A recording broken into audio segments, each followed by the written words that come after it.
Hello student, welcome to our industrial chemistry department. આપણે વાત કરતા હતા બીએસસી સેમ 3 ની અંદર પિગમેન્ટ્સની. તો આપણે પિગમેન્ટના વર્ગીકરણ જોયું અને એના કયા કયા વિભાગમાં એને વર્ગીકૃત કરવામાં આવ્યા છે તે, અને બાદમાં આપણે વ્હાઇટ પિગમેન્ટ એટલે કે વ્હાઇટ લેડનું ઇન્ડસ્ટ્રીયલ પ્રોડક્શન જોયું. અને હવે આપણે તમારી એક્ઝામ માટે મોસ્ટ આઈએમપી એવા ટિટેનિયમ ડાયોક્સાઇડનું ઇન્ડસ્ટ્રીયલ મેન્યુફેક્ચરિંગ વિશે આપણે જોવાના છીએ.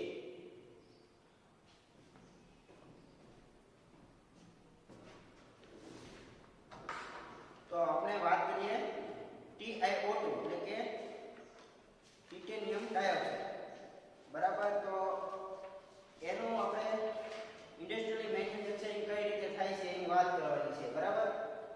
Titanium dioxide is the whitest of pigment and fat replacing the other white pigment, such white lead, lithospone and etc. The main raw material for manufacturing of titanium dioxide is ilmenite and rutile. The India process some of the finished titanium ores in world. તો આમાં આપણે generally એવી વાત કરવામાં આવી છે કે titanium dioxide છે એ બીજી જે વ્હાઇટ પિગમેન્ટ છે એની બદલે વપરાય છે, બરાબર. અને ખૂબ સારી એવી વ્હાઇટનેસ છે એ ધરાવે છે, અને એનું મોસ્ટ ઓફલી ઉત્પાદન છે એ ઇન્ડિયા પ્રોસેસ દ્વારા થાય છે. અને એના જે રો મટીરિયલ છે એ કેરલામાંથી વધારે પડતા મળી આવે છે, બરાબર. જે કેરળ રાજ્ય છે એમાંથી વધારે પડતા એના રો મટીરિયલ મળી આવે છે. આપણે આપણા નેક્સ્ટ લેક્ચરમાં વાત કરીશું નેચરલ પિગમેન્ટની, કે ભાઈ નેચરલ પિગમેન્ટ જે મળે છે એનું કઈ રીતે પ્યોરિફિકેશન કરવામાં આવે છે, કઈ રીતે એની અમુક પ્રોપર્ટીમાં ચેન્જીસ થાય છે, અને કઈ રીતે એનો પેઇન્ટની અંદર ઉપયોગ કરવામાં આવે છે. અગાઉના લેક્ચરમાં આપણે જે એક પ્રોડક્શન ભણ્યું હતા કે ભાઈ વ્હાઇટ લેડ, અને હવે આપણે આ વ્હાઇટ પિગમેન્ટની અંદર જ તે ટિટેનિયમ ડાયોક્સાઇડનું ઇન્ડસ્ટ્રીયલ મેન્યુફેક્ચરિંગ ભણીશું. એક્ઝામની તારીખ આવી ગઈ છે એટલે તમે જેમ બને તેમ રીડિંગ કરવાનું ચાલુ કરી દેજો. તો આમાં બે પ્રોસેસ દ્વારા એનું મેન્યુફેક્ચરિંગ થાય છે. એક છે ઇન્ડિયા પ્રોસેસ અને બીજી છે સલ્ફ્યુરિક પ્રોસેસ, અને એક મોડર્ન ક્લોરીન મેથડ છે, બરાબર.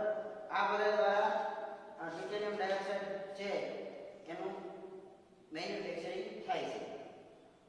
તો આપણે એની પ્રોસેસ વિશે વાત કરીએ.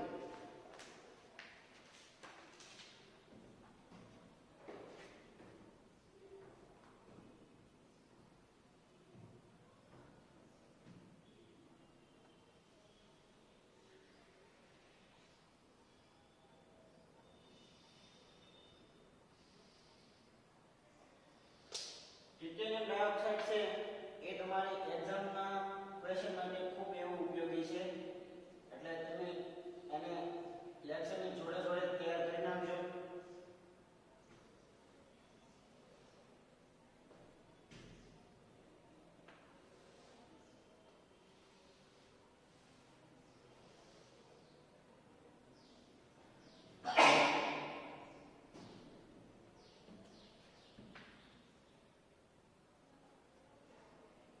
થોડી મોટી પ્રોજેક્ટ છે તો આપણે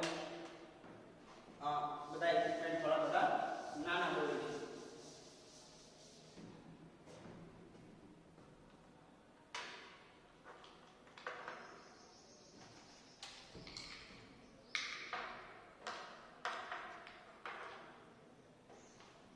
તમને એમસીક્યુ ની અંદર ક્વેશ્ચન પણ પૂછાઈ શકે કે કઈ કઈ મેથડ દ્વારા આ TiO2 નું મેન્યુફેક્ચરિંગ થાય છે.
પ્રોસેસ દ્વારા આપણે મેન્યુફેક્ચરિંગ સમજશું. બરાબર. જો તમને બોર્ડની અંદર પ્રોસીટ સારી એવી ન દેખાતી હોય અથવા અમુક અક્ષર ન ઉકલતા હોય તો લેક્ચરના એન્ડમાં તમે જોઈ લેજો, હું પીક મૂકીશ. પરંતુ સાથે સાથે સમજવાનો અને કયા ઇક્વિપમેન્ટનો શું ઉપયોગ થાય છે એ તમારે સમજવું ખૂબ જરૂરી છે. તો હવે આપણે ચાલુ કરીએ.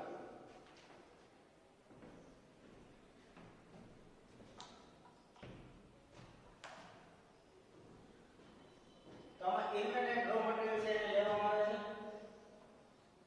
આ જે રો મટીરીયલ છે એ સૌથી વધારે આપણને કેરલામાંથી મળે છે.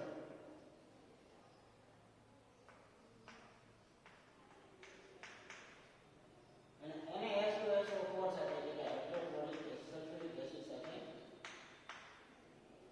એસિડ સાથે એને મિક્સ કરવામાં આવે છે. અહીંયા આપણે એસિડિફાયર લખી શકીએ અને મિક્સિંગ ટેન્ક લખી શકીએ.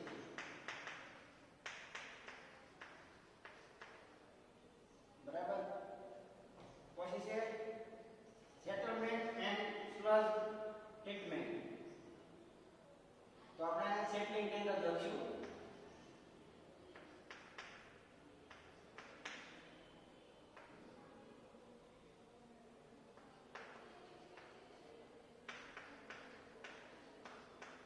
બરાબર. અથવા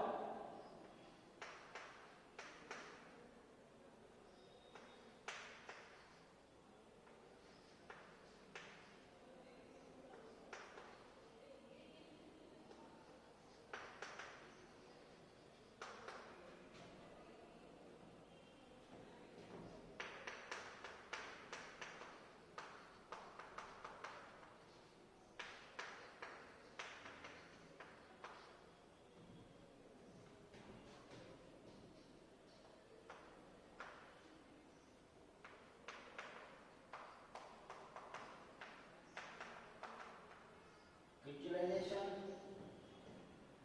ferrous separation,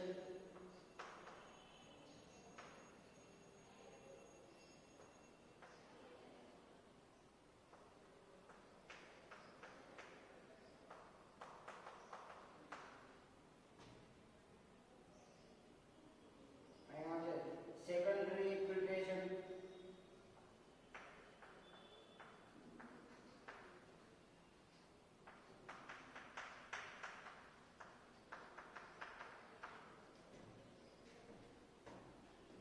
પછી એને લેવામાં આવશે કોન્સન્ટ્રેશન ટેન્કની અંદર.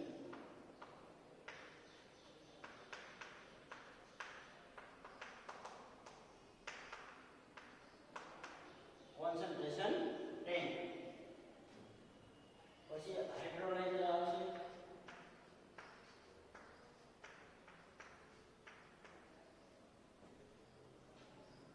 પછી એનું વોશિંગ થશે.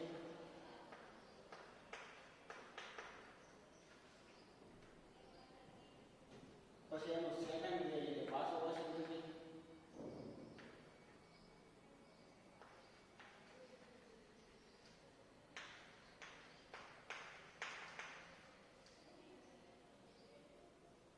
પછી એને સોલ્ટ ટ્રીટમેન્ટ આપવામાં આવશે.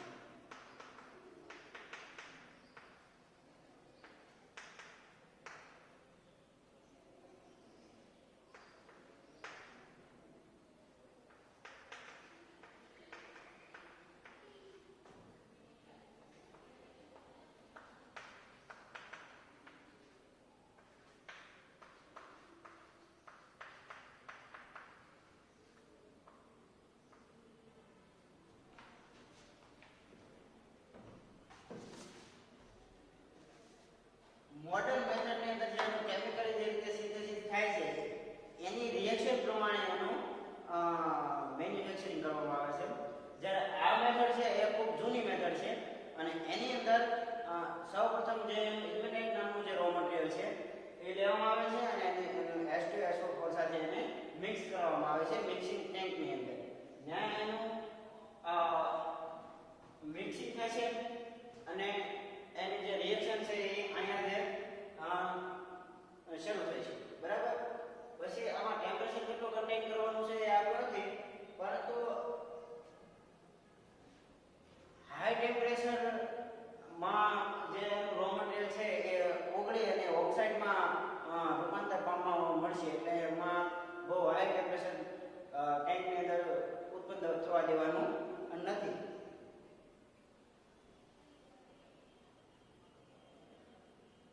પછી એમાં આપ્યું છે કે ભાઈ એનું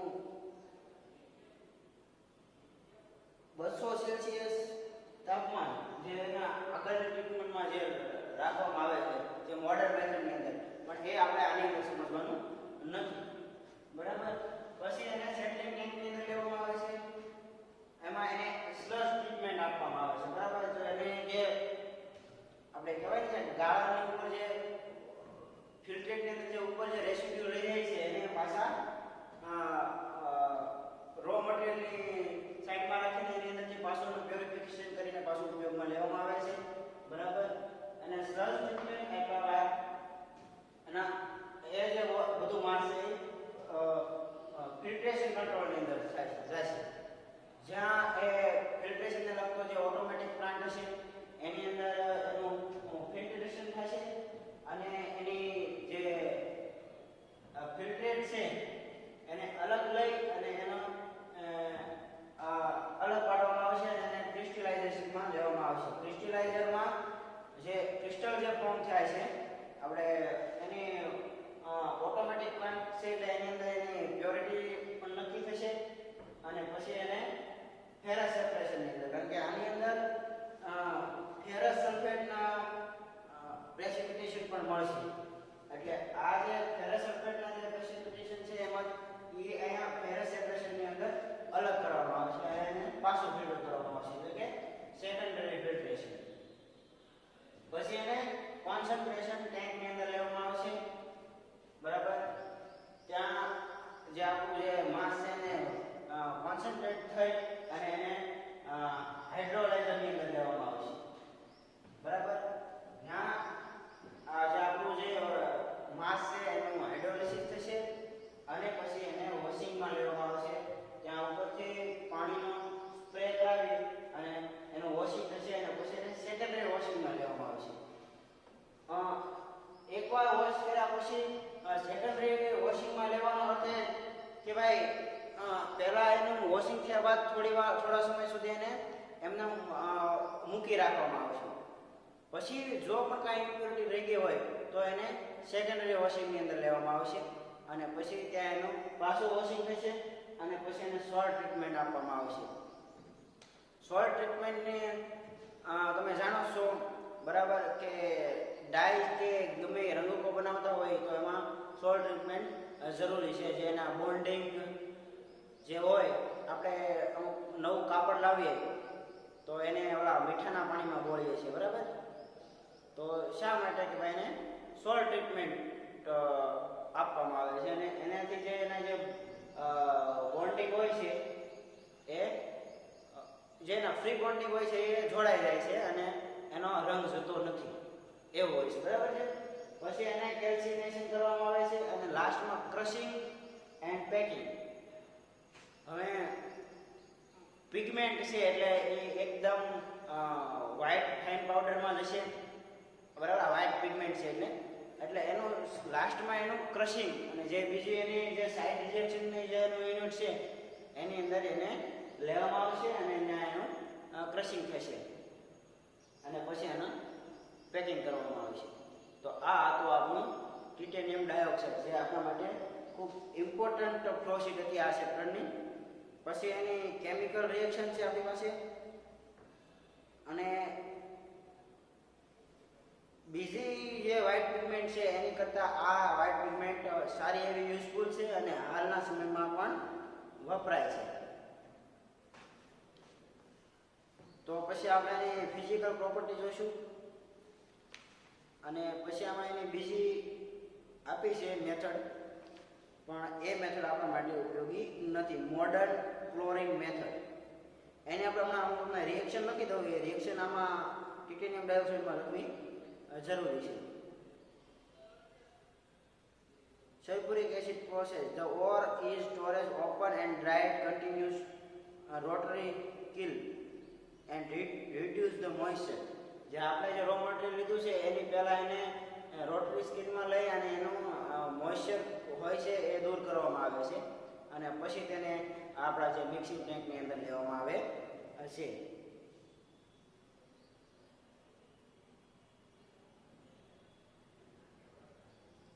The maximum temperature at an about 200 Celsius. The reducing solid mass dissolved in water. જે વધારાનું માસ છે એને પાણીમાં ડિઝોલ્વ કરી અને પાછો રીયુઝમાં લેવામાં આવે છે. પણ આ વાત છે મોડર્ન મેથડની, બરાબર. જે આ રો મટીરિયલ લીધું એની પહેલા જે એને પ્યોરિફિકેશન કરી અને પછી જે આ મિક્સિંગ ટેન્કમાં લેવામાં આવે છે ને, આ એની વાત છે. તો હવે આપણે એની રિએક્શન લખીએ અને એની ફિઝિકલ પ્રોપર્ટી વિશે વાત કરીએ. તો હું હજી એકવાર રિપીટ કરીને કહું છું કે તમારા માટે ટિટેનિયમ ડાયોક્સાઇડનું મેન્યુફેક્ચરિંગ છે એ ખૂબ ઉપયોગી છે તમારી એક્ઝામ માટે. તો હવે આપણે એની આગળ વાત કરીએ.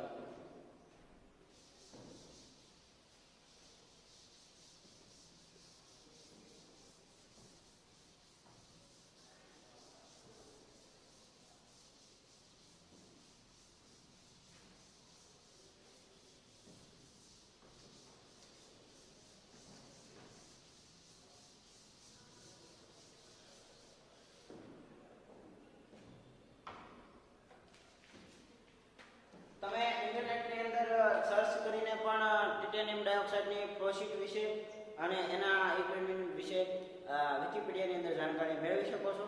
પણ જેટલું સરળ બનાવીને સમજાવવાનો પ્રયત્ન કર્યો છે, જેટલું સરળ બને એટલું સરળ કરીને મેં તમને સમજાવવાનો પ્રયત્ન કર્યો છે, બરાબર છે. તો હવે આપણે એની જે chemical reaction of chlorine method,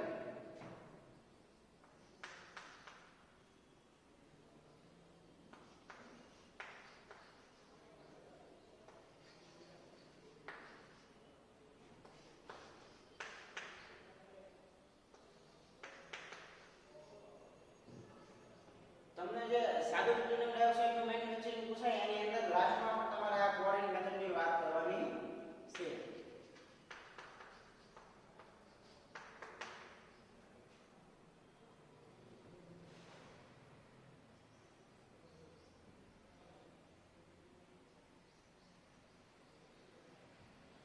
આની અંદર ડિસ્ટિલેશન ટેન્ક અને ઓક્સિડેશનનો એવો બધો ઉપયોગ કરી અને આ પ્રોસેસને જે મેં તમને કીધું ને કે સિન્થેસિસ પ્રમાણે બનાવવામાં આવેલી છે. આમાં 90% પ્યોર આપણે ટિટેનિયમ ડાયોક્સાઇડ મળે છે.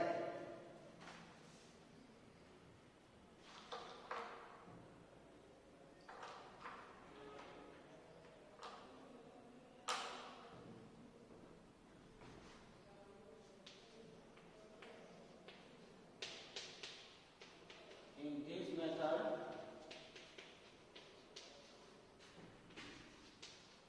the 90% pure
પ્રાઇસમાં આ ક્લોરીન મેથડ થી આપણને ટાઇટેનિયમ ડાયોક્સાઇડ મળે છે અને સારી એવી પ્યોરિટીમાં મળે છે 90% pure and these methods are developed to manufacturing of TiO2 greater than sulfuric acid. બરાબર, સલ્ફ્યુરિક એસિડ ની પ્રોસેસ છે એની કરતા ઓછી કોસ્ટમાં તૈયાર થાય છે અને સારી પ્યોરિટી મળે છે. બરાબર છે.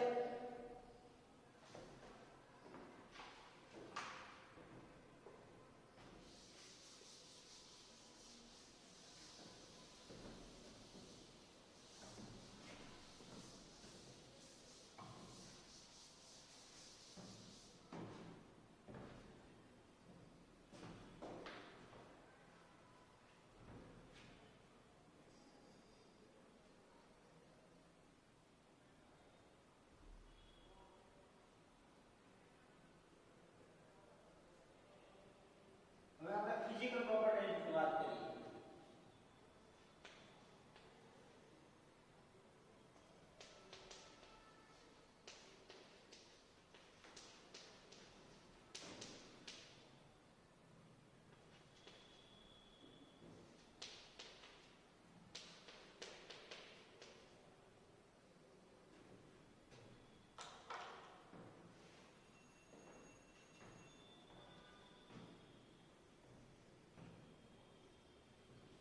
કવરિંગ પાવડર એમાં એની જે રૂટીન વેરાયટી છે એની વિશે વાત કરવામાં આવી છે.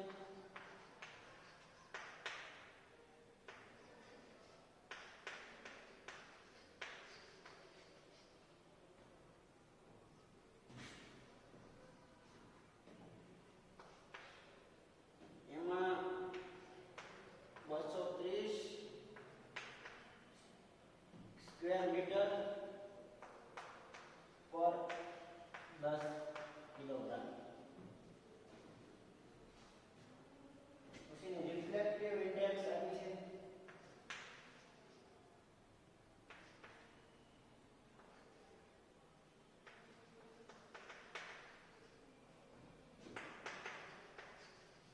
રિફ્લેક્ટિવ ઇન્ડેક્સ વિશે આપણે બીજા લેક્ચરની અંદર વાત કરી હતી કે ભાઈ એની રિફ્લેક્ટિવ ઇન્ડેક્સને ધ્યાનમાં લઈને તે સારી એવી પિગમેન્ટની પસંદગી કરવામાં આવે છે અને એને એનામાંથી પેઇન્ટ બનાવવામાં આવે છે.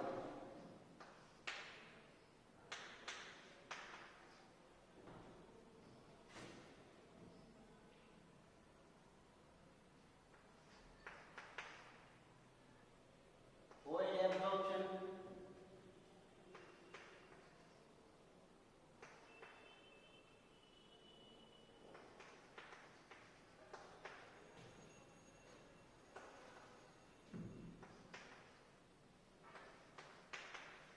વીસ થી 27 ગ્રામ ઓઇલ એબ્સોર્બ કરે છે. ઓઇલ પર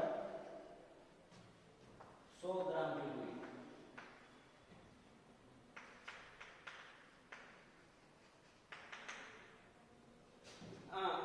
ઓઇલની વાત કરીએ એટલે હું તમને કીધું કે એમાં એવું છે કે ભાઈ ઓઇલ એબ્સોર્બ પેઇન્ટ બનાવતી વખતે વ્હીકલ ઓઇલનો ઉપયોગ થાય છે.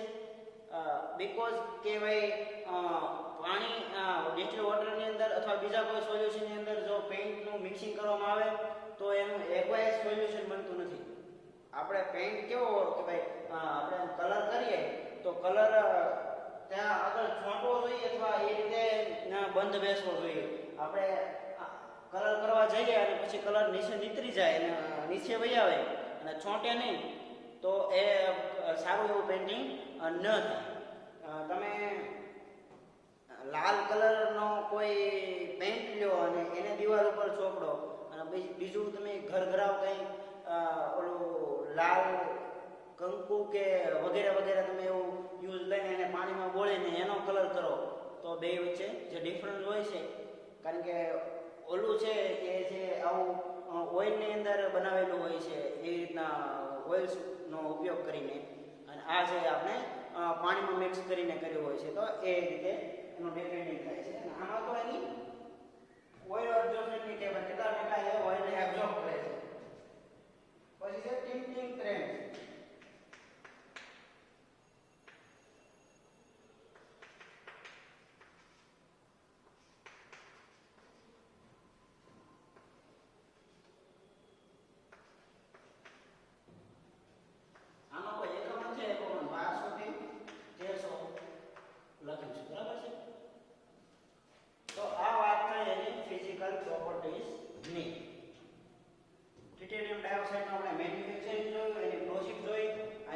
વર્કશીટમાં પણ આ ક્વેશ્ચન તમારા માટે ખૂબ એવો ઉપયોગી છે. તો તમે એને શરૂઆતથી જ કે ભાઈ રો મટીરિયલ શું વાપર્યું છે, તો રો મટીરિયલની અંદર આપણે સલ્ફ્યુરિક એસિડ અને જે ઇમેટાઇટ નામનું કંઈ એનું જે રો મટીરિયલ છે એ કાચી ધાતુ આપણે એની અંદર વાપરી છે. પ્લસ કે એની અંદર ઇક્વિપમેન્ટ ક્યાં ક્યાં યુઝ થયા છે, તો કે હાઇડ્રોલાઇઝર, પછી ફિલ્ટ્રેશન કંટ્રોલ, પછી આપણે 2 વખત એને વોશિંગ ટેન્ક લીધા છે, પછી મિક્સિંગ ટેન્ક લીધા છે. તો આ બધા ઇક્વિપમેન્ટ તમારે અંદર લખવાના છે. પ્લસ એની આપણે જે હમણાં મેં બોર્ડમાં લખી છે ફિઝિકલ પ્રોપર્ટીઝ લખવાની છે અને પછી એનો યુઝ લખવાના છે. આ ક્વેશ્ચન તમારા માટે ખૂબ એવો ઉપયોગી છે, એટલે તમે એને ડિટેલમાં અને કોઈ પણ ભૂલ કર્યા વગર તમે એને તૈયાર કરજો. બરાબર છે?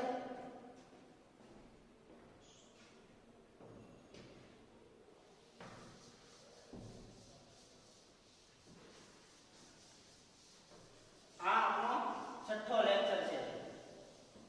બરાબર, અગાઉના 5 લેક્ચરમાં આપણે મોસ્ટ ઓફ ચેપ્ટર આપણે કવર કરી લીધું છે અને આની પછીના લેક્ચરોની અંદર આપણે ઝિંક ઓક્સાઇડ વિશે માહિતી મેળવશું, નેચરલ પિગમેન્ટ વિશે ભણીશું અને પછી લાસ્ટમાં પેઇન્ટનું મેન્યુફેક્ચરિંગ કઈ રીતે થાય છે અને પેઇન્ટનું મિક્સિંગ કઈ રીતે થાય છે એના વિશે આપણે અગાઉના લેક્ચરોની અંદર વાત કરીશું.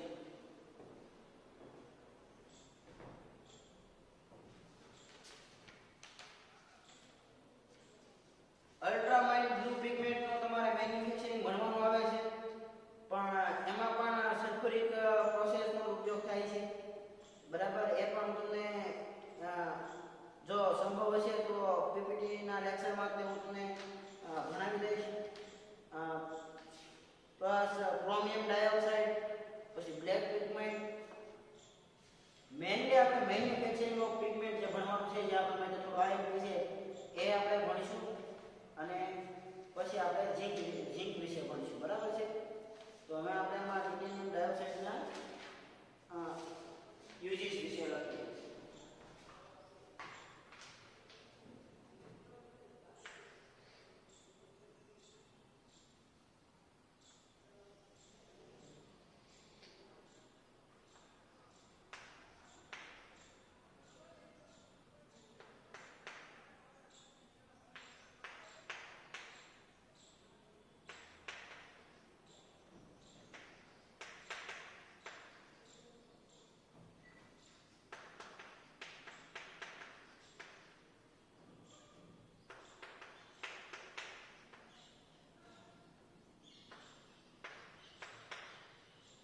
ટિટેનિયમ ડાયોક્સાઇડ એટલે વ્હાઇટ પેસ્ટ, સુપરલેટિવ ડિગ્રી. બરાબર, વ્હાઇટ પેસ્ટ એટલે સારામાં સારી વ્હાઇટ પિગમેન્ટ છે એવું આપણે એમાં એના યુઝમાં લખવામાં આવ્યું છે.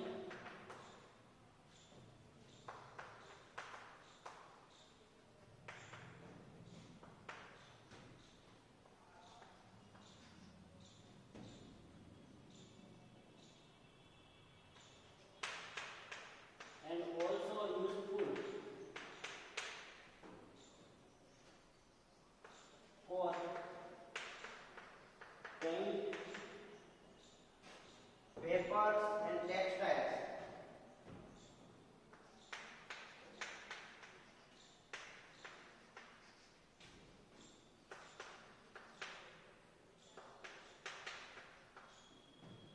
And other industries. એમાં ફૂડ વગેરે આવી જાય, પણ આમાં મેડિસિનમાં અને ફૂડમાં એમાં કયા પ્રકારના કલર વપરાય છે, કઈ પ્રકારના પિગમેન્ટ વપરાય છે એને આમાં ચોપડ કરવામાં નથી આવી, એટલે હવે સ્પેસિફિક નહીં લખીએ, એટલા માટે આપણે અધર ઇન્ડસ્ટ્રી એવું લખ્યું છે. તો ગમે એ પિગમેન્ટની વિશે તમારે એની યુઝિસ વિશે લખવાનું હોય તો તમારે આ રીતે લખવાનું છે કે ભાઈ એનો ઉપયોગ પેઇન્ટ બનાવવા માટે થાય છે, પ્લસમાં also useful in paper and textile industries. બરાબર, જે ડિઝાઇનનું જે પડે છે ને 3D ડિઝાઇન ને એ બધે ટેક્સટાઇલની અંદર, અને બીજું કે સાડીઓના કલર ને એ બધું, તો એની અંદર વ્હાઇટ પિગમેન્ટમાં ટિટેનિયમ ડાયોક્સાઇડનો યુઝ થાય છે. તો આપણે આ જે ટિટેનિયમ ડાયોક્સાઇડનું મેન્યુફેક્ચરિંગ પૂરું કર્યું. હવે આમાં તમારે અલગ રીતે થોડું લખવું હોય તો ટિટેનિયમ ડાયોક્સાઇડની જે ક્લોરીન મેથડ છે એની જે રિએક્શન છે એ પણ તમે લખી શકો, બરાબર. અને પ્લસમાં તમારે મુદ્દા સારી એ રીતે લખવાનું છે કે ભાઈ સલ્ફ્યુરિક એસિડની પ્રોસેસ અને એક મોડર્ન ક્લોરિન મેથડ તે દ્વારા જે આનું મેન્યુફેક્ચરિંગ કરવામાં આવે છે. આમાં ફ્લોશીટ આપી છે ક્લોરિન મેથડની, પણ એ તમારા માટે ઇમ્પોર્ટન્ટ નથી. એની જે કંઈ રિએક્શન છે નાની એવી એવું મને બોર્ડ ઉપર લખી દો.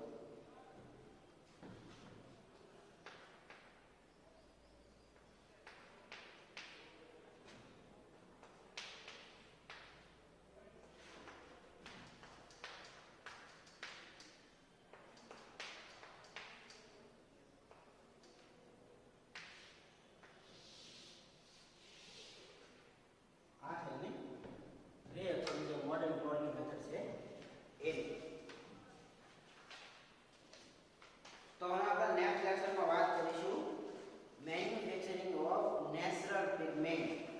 નેચરલ પિગમેન્ટ એટલે જે નેચરલી જે આપણને ખડકો અને એમાં જે મળી આવે છે, બરાબર, એ નેચરલ પિગમેન્ટ. તો બધી નેચરલ પિગમેન્ટ છે એ લાઈક આયર્ન ઓક્સાઇડ, જે ઓક્સાઇડને લગતી જે પિગમેન્ટ છે ને એ બધી નેચરલ પિગમેન્ટ છે. એ one of the 5 type of ores, haematite, limonite and magnetite and pyrite, આ બધીમાંથી મળી આવે છે.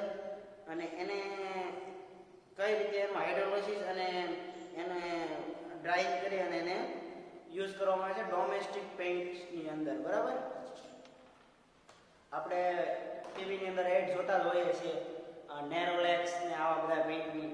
તો એની ગુણવત્તા સારી છે, એનો મતલબ એ છે કે એની અંદર સારી એવી પિગમેન્ટ્સનો યુઝ થયો છે, બરાબર છે. સારી એવી પિગમેન્ટનો યુઝ થયો હોય તો જ એ સારો એવો કલર આપે. સારા કલરનું મહત્વ નથી, ટકાઉ કલરનું મહત્વ છે કે ભાઈ એમાં એડમાં આવે છે કે ભાઈ એટલા વર્ષો સુધી પણ આ કલર હજી એમનો ચમકદાર રહ્યો છે, બરાબર છે. તો હવે આપણે નેક્સ્ટ લેક્ચરની અંદર મળીએ ત્યારે આપણે વાત કરીશું નેચરલ પિગમેન્ટ અને ઝિંક ઓક્સાઇડની, અથવા તેની પહેલાં આપણે મિક્સિંગ ઓફ પેઇન્ટ અને મેન્યુફેક્ચરિંગ ઓફ પેઇન્ટ વિશે વાત કરીશું. અને એ પહેલાં પૂરું કરીશું, પછી આગળના લેક્ચરની વાત કરીશું. હવે આપણે વધીને 3 થી 4 લેક્ચરમાં આપણું આ ચેપ્ટર પૂરું થઈ જશે. Okay, thank you.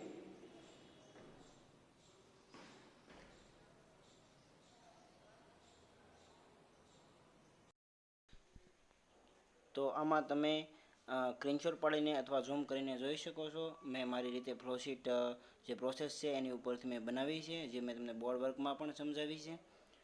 તો આ હતી ટાઇટેનિયમ ડાયોક્સાઇડની ફ્લોશીટ, જે આપણા માટે ખૂબ ઉપયોગી છે. અને જે બાદમાં લાસ્ટમાં આપણે જે મોડર્ન ક્લોરિન મેથડની જે વાત કરી તે એના વિષયમાં થોડું ડિટેલમાં લખેલું છે, પરંતુ આમાં તમારે એની કેમિકલ રિએક્શન અને એની ફિઝિકલ પ્રોપર્ટીઝ યાદ રાખવાનું છે, વધારે આમાં ઇમ્પોર્ટન્ટ નથી. અને હવે આપણે વાત કરીશું ઝિંક ડાયોક્સાઇડની. તો often the application in paint and pigment industry, the help in providing the anti-corrosive coating for different metals. તો આ ઝિંક ડાયોક્સાઇડ છે એ પણ ટાઇટેનિયમ ડાયોક્સાઇડની જેમ વ્હાઇટ પિગમેન્ટ જ છે, જેનો પેઇન્ટ ઇન્ડસ્ટ્રીની અંદર વધારે પડતો ઉપયોગ થાય છે. ઝિંક ડાયોક્સાઇડનો મોસ્ટ ઓફલી યુઝ એનો ટાયર બનાવવામાં થાય છે, બરાબર છે. અને હવે આપણે એના થોડા મેન્યુફેક્ચરિંગ વિશે વાત કરી લઈએ. એટલે આમાં આપણે પિગમેન્ટને અંડરમાં જોવાનું છે આપણે. તો ઝિંક ડાયોક્સાઇડ, બરાબર, ZnO2 પણ આવશે, પણ આમાં ઝિંક ઓક્સાઇડની વાત છે, ડાયોક્સાઇડની નહીં, બરાબર.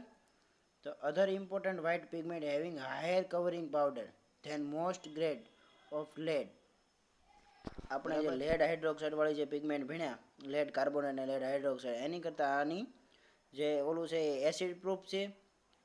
અને પ્લસમાં એ છે ને એ કોટિંગમાં એનો એન્ટી કોરોઝિવ કોટિંગમાં એનો વધારે પડતો ઉપયોગ થાય છે, બરાબર. એને હાર્ડન ફિલ્મને એની વિશે વાત કરી છે. અને આમાં એના મેન્યુફેક્ચરિંગ વિશે લખ્યું છે કે important method of the manufacturing for zinc oxide is given below. તો એમાં is given below. The French process in method the consists of vaporizing zinc or સ્પેટલર.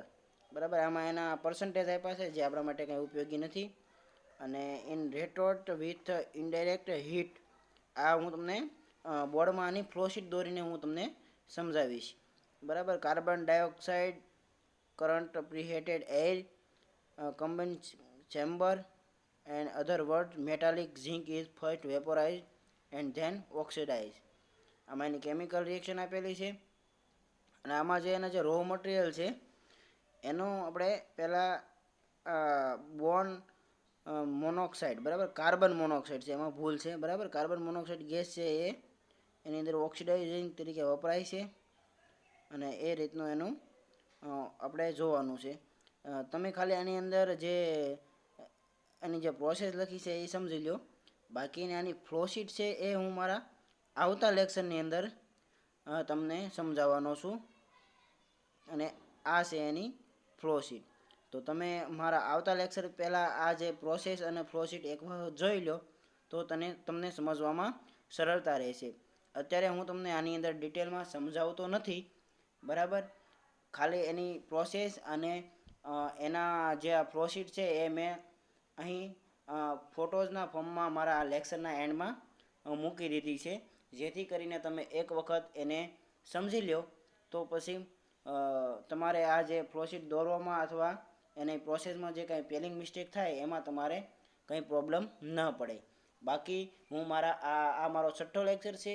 7મા લેક્ચરની અંદર હું આ ડિટેલમાં તમને સમજાવીશ.